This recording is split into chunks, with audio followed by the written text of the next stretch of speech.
দর্শক, টানা প্রবল বর্ষণ এবং পাহাড়ি ঢলে বান্দরবানের বন্যা পরিস্থিতির কিছুটা উন্নতি হয়েছে। তবে সাঙ্গু, মাতামুহুরী এবং বাকখালী নদীর পানি এখনো বিপদসীমার উপর দিয়ে প্রবাহিত হচ্ছে। আমার পিছনেই খরস্রোতা সাঙ্গু নদী।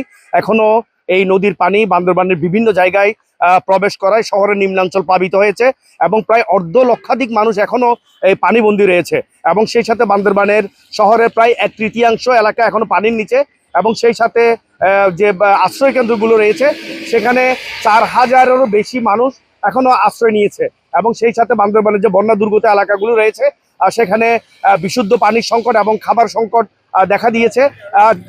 তবে প্রশাসন, সেনাবাহিনী, বিজিবির পক্ষ থেকে ত্রাণ তৎপরতা সেখানে চালানো হচ্ছে।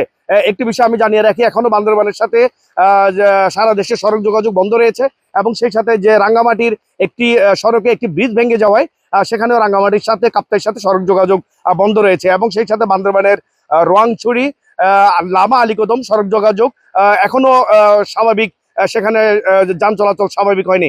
একটি বিষয় জানিয়ে রাখি, বান্দরবানের গত 5 দিনেরও বেশি টানা প্রবল বর্ষণে বান্দরবানের বিস্তীর্ণ এলাকা প্লাবিত হয়েছে এবং বিশেষ করে বান্দরবান শহরের আর্মি পাড়া, মেম্বার পাড়া, ওয়াবদা ব্রিজ সহ এইসব এলাকায় লক্ষাধিক পরিবার এখন পানিবন্দী এবং সেখানে জনদুর্ভোগ এখন চরমে উঠেছে।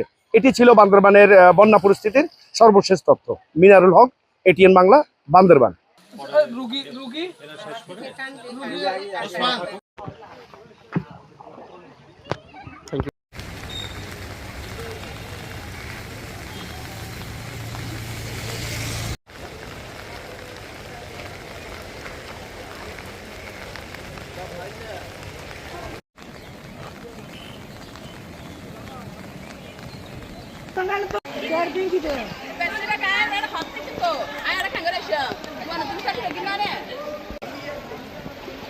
হালাই আছে নাকি?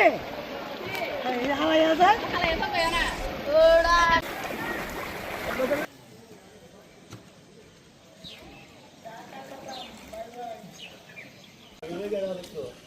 ওই আর দোয়ানো সামনে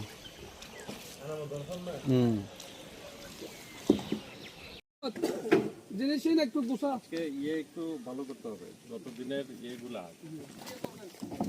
নাহলে আপনারা এখানে দেন, আমাদের লোক উঠা দেন এই না থাক জামাই